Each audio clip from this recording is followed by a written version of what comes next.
Ernakulam Angamaly major അതിരൂപതയിലെ സമവായവുമായി ബന്ധപ്പെട്ട് synod കുർബാന നടക്കുന്ന പള്ളികളിൽ അജപാലന പ്രതിസന്ധികളുണ്ടെങ്കിൽ അതിന് തക്കതായ പരിഹാരം കാണും എന്ന് വളരെ കൃത്യമായി 2025 ജൂൺ 26 പുറപ്പെടുവിച്ച സർക്കുലറിൽ അറിയിച്ചിരുന്നു.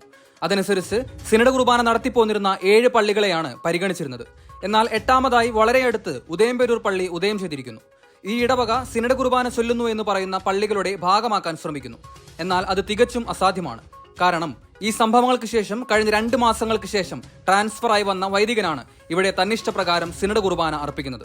അത് മുൻപുണ്ടായിരുന്ന ധാരണകൾക്ക് വ്യത്യസ്തമായി അവിടെ നിലവിലെ സ്റ്റാറ്റസ് കോ, അതായത് അവിടെ എങ്ങനെയാണോ കുർബാന അർപ്പിക്കപ്പെടുന്നത് അതുപോലെ തന്നെ ബലിയർപ്പണം തുടരണം എന്ന് ആർച്ച് ബിഷപ്പ് ജോസഫ് പാംബ്ലാനി അറിയിച്ചിട്ടാണ് ഉദയംപേരൂർ പള്ളിയിൽ ഇപ്പോഴുള്ള വൈദികനെ അയച്ചത്.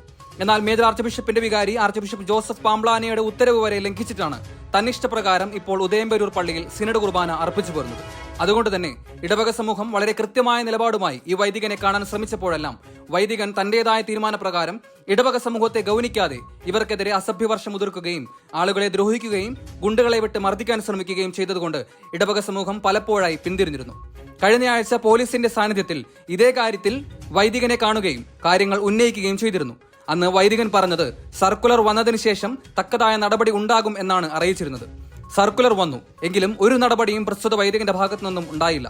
അതുകൊണ്ട് തന്നെ ഇടവക സമൂഹം ഇന്ന് 2025 ജൂലൈ 6 തീയതി രാവിലെ ജനാഭിമുഖ കുർബാന വേണമെന്നും ഇവിടെ സർക്കുലറിൽ പറഞ്ഞിരിക്കുന്ന സമവായം തീരുമാനപ്രകാരമുള്ള കുർബാന രീതികൾ നടപ്പിലാക്കണം എന്നതും അറിയിച്ചുകൊണ്ട് പ്രതിഷേധം സംഘടിപ്പിച്ചു.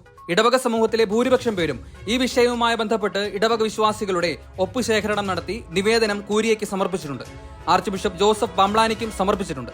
അതനുസരിച്ച് എത്രയും വേഗം കൂരിയയിൽ നിന്ന് ഒരു തീരുമാനമുണ്ടായില്ല എങ്കിൽ പള്ളിയിൽ വളരെ ശക്തമായ രീതിയിൽ പൂർണ്ണമായി പ്രതിരോധം സൃഷ്ടിക്കുകയും പരിശുദ്ധ കുർബാന അടക്കമുള്ള പരിശുദ്ധ കൂദാശകൾ നിർത്തിവെക്കുവാൻ തക്ക രീതിയിലേക്കുള്ള ശക്തമായ പ്രക്ഷോഭത്തിലേക്ക് കടക്കുവാനുമാണ് ഇടവക സമൂഹത്തിന്റെ തീരുമാനം.